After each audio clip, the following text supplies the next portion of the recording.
Hi friends, ఈ video మన lorry ఓనర్ల గురించే. రూపాయికి లారీ కొంటారు, రూపాయి పావులకు ఫైనాన్స్ చేయించుకుంటారు.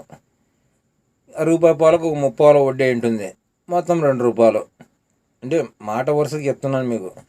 తిరిగి కట్టేటప్పుడు మేము ఇంత కట్టినాం అంటారు. ఎక్కడి నుంచి కడతారు? కట్టినవి వడ్డీ కిందకే పోతుంది.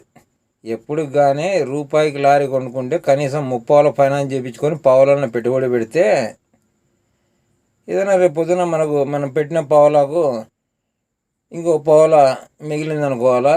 లేదు మన అదృష్టం బాగుంటే పావులకు ఇంకో ₹10 మిగిలి 30 అయింది అనుకోవాలా. ఇంకా టైం బాగుంటే పావులకు రూపాయి మిగిలింది అనుకోవాలా.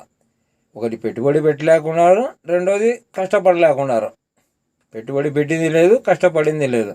మాకు డబ్బులు మిలగాలే, మేము నష్టపోయినాం. ఎక్కడి నుంచి నష్టపోయినారో దేవునికి ఎరక. ఇప్పుడు లారీ ఓనర్ ఎట్లున్నారంటే చేసిన మేలు మర్చిపోతున్నారు. ఎవరన్నా కానీ చేసిన మేలు మర్చిపోతున్నారు. ఈరోజు ఎవరైనా కానీ చెప్పేది ఒక మాట మతికి పెట్టుకోండి. ఒకరిని ఇబ్బంది పెడితే అదే ఇబ్బంది మీకు కూడా వస్తుంది. ఎప్పుడోసారి రాకుండా పోదు. ఇప్పుడు మనం ఎప్పుడైనా కానీ ఒకరికి ఇబ్బంది పెట్టకుండా ఉండాలా. ఇబ్బంది పెడితే అవతల వాళ్ళకు కూడా ఇబ్బంది వస్తుంది. రాకుండా పోదు ఎవరికైనా కానీ. హాయ్ ఫ్రెండ్స్, ఈ వీడియో మన లారీ ఓనర్ల గురించే. రూపాయికి లారీ కొంటారు, రూపాయి పావులకు ఫైనాన్స్ చేయించుకుంటారు. రూపాయి పావులకు 30 వడ్డీ ఉంటుంది, మొత్తం ₹2. అంటే మాట వరుసకి చెప్తున్నాను మీకు. తిరిగి కట్టేటప్పుడు మేము ఇంత కట్టినాం అంటారు. ఎక్కడి నుంచి కడతారు?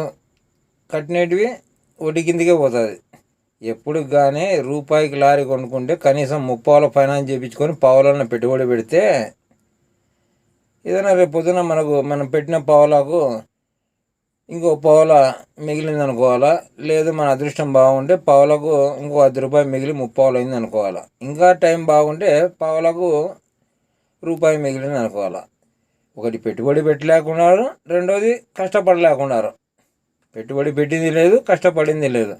మాకు డబ్బులు మిలగాలే, మేము నష్టపోయినాం. ఎక్కడి నుంచి నష్టపోయినారో దేవునికి ఎరక. ఇప్పుడు లారీ ఓనర్ ఎట్లున్నారంటే చేసిన మేలు మర్చిపోతున్నారు. ఎవరన్నా కానీ చేసిన మేలు మర్చిపోతున్నారు. ఈరోజు ఎవరైనా కానీ చెప్పేది ఒక మాట మతికి పెట్టుకోండి. ఒకరిని ఇబ్బంది పెడితే అదే ఇబ్బంది మీకు కూడా వస్తుంది. ఎప్పుడోసారి రాకుండా పోదు. ఇప్పుడు మనం ఎప్పుడైనా